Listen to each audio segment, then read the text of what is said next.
ఆమె పూజ ఇలాగే చెయ్యాలనడం కుదరదు. ఎవడి సమర్థతని బట్టి వాడు చేస్తాడు.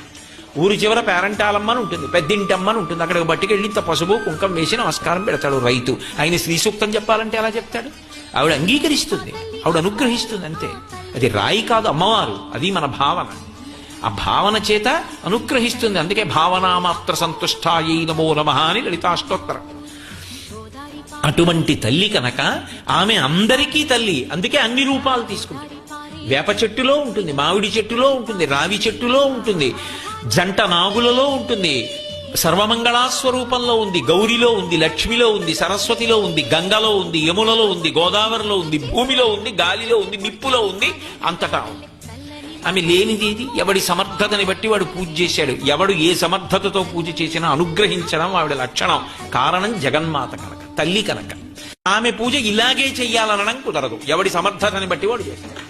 ఊరి చివర పేరంటాలమ్మని ఉంటుంది, పెద్దింటమ్మని ఉంటుంది. అక్కడికి బట్టికెళ్ళి ఇంత పసుపు కుంకం వేసి నమస్కారం పెడతాడు రైతు. ఆయన శ్రీ సూక్తం చెప్పాలంటే ఎలా చెప్తాడు?